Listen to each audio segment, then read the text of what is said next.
हरे श्रीनिवास. दीप सूर्याग्नि रूपस्त्वं तेजसां तेज उत्तमं गृहाण मत्कृतां पूजां सर्व कामप्रदो भव. नमस्कार मंडळी. श्लोकाची सुरुवात दीप ह्या शब्दाने झाली आहे, म्हणून तुम्हाला कल्पना आलीच असणार की आज आपण दीप अमावस्येबद्दल माहिती घेणार आहोत. दीप अमावस्येला दिवसी अमावस्या किंवा दीपस्तंभ गौरी पूजन अमावस्या असेही म्हणतात. हा सण आषाढी अमावस्येला साजरी केली जाते आणि विशेषतः ह्या दिवशी दिव्यांची पूजा करतात. आपापल्या कुलधर्म कुलाचारानुसार दीपपूजन केली जाते. घरातील दिवे स्वच्छ धुवून घेतात आणि त्याची षोडशोपचारांनी पूजा करतात. काही ठिकाणी मातीच्या दिव्यांची पूजा केली जाते. तुळशी वृंदावनातील मातीचा उपयोग करून दिवे तयार करतात. चांदी, पितळी किंवा मातीच्या दिव्यांना हळद, कुंकू, चुना आणि गेरूने सजवतात. चांदी किंवा पितळी दिवे असतील तर त्यात तेल किंवा तूप घालून प्रज्वलित करतात. दिव्यांना विविध फुलांनी अलंकार करून दुर्वा, आघाडा इत्यादी पत्रे, माळावस्त्र वाहून, खास करून ह्या दिवशी पिवळी फुलं वाहण्याची पद्धत पण आहे. नंतर नैवेद्य केला जातो. सणाचा स्वयंपाक करून नैवेद्य दाखवण्यात येते. ह्या दिवशी पुरणाच्या नैवेद्याची खास पद्धत आहे. तर नवीन लग्न झालेल्या मुली 9 वर्ष ही पूजा विशेष प्रमाणे करतात. वर सांगितल्याप्रमाणेच पूजा केली जाते. काही भागात दिव्यांसोबत मंगळागौर ठेवून पूजा करण्याची ही पद्धत आहे. 9 पदरांच्या पिवळ्या दोरीला 9 गाठी मारून नवविवाहित कन्या 9 वर्षे गळ्यात किंवा हाताला बांधून घेतात. ही झाली पूजाबद्दल माहिती. आता आपण ह्या सणाबद्दल जुडलेली पौराणिक कथा ऐकूया. तमिळनाडूतल्या एका गावात एक खूप श्रीमंत माणूस राहत होता. त्याचे नाव पशुपती शेट्टी होते. त्याला गौरी आणि विनीत नावाची 2 मुलं होती.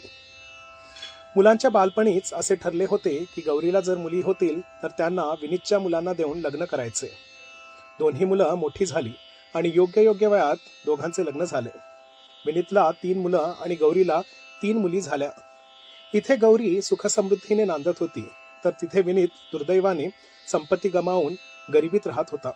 भावाची परिस्थिती पाहून गौरीने मन बदलले आणि तिने भावाला दिलेले वचन विसरले. गौरीने आपल्या 2 मोठ्या मुलींचे लग्न दुसरीकडे लावले. गौरीच्या धाकट्या मुलीचे नाव सुगुणा होते. तिला आपल्या आईने भावाला दिलेले वचन मोडले ह्याबद्दल खूप वाईट वाटले. पुढे सुगुणाने आपल्या आईच्या इच्छे व्यतिरिक्त विनीतच्या धाकट्या मुलाशी लग्न केले. ती विनीतच्या घरी आनंदात नांदत होती. म्हणतात ना, मनुष्याचे भाग्य एका क्षणात बदलू शकते. राजा भिकारी होतो आणि भिकारी राजा बनू शकतो. तसेच सुगुणासोबत झाले. एके दिवशी त्या नगराचा राजा स्नान करत होता. त्यांनी आपली अंगठी काढून काठावर ठेवली. ती अंगठी मौल्यवान होती. त्यात नाना प्रकारचे दुर्मिळ रत्ने जडली होती. इतक्यात एका घारीने ती अंगठी उचलली आणि आकाशात झेप घेतला.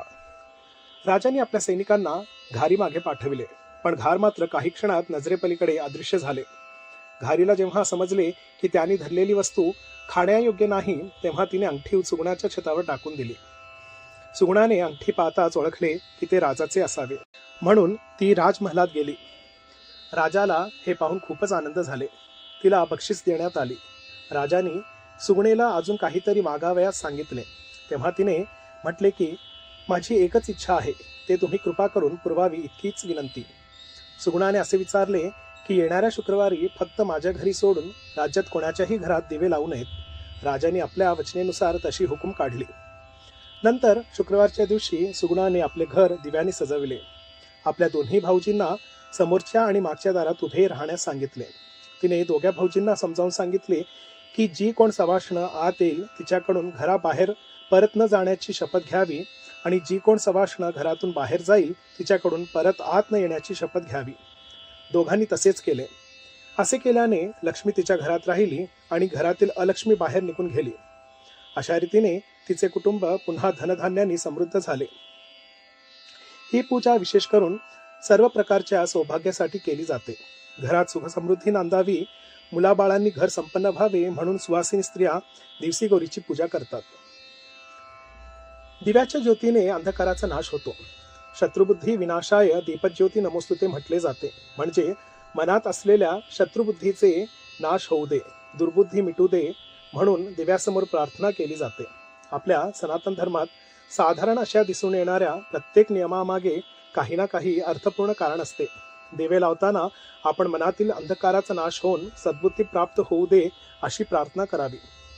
ज्याप्रमाणे सुगुणेला देवीची कृपा लाभली त्याप्रमाणे आपल्यालाही लाभो अशी श्रीचरणी प्रार्थना. आजला इतकेच. नमस्कार आणि धन्यवाद.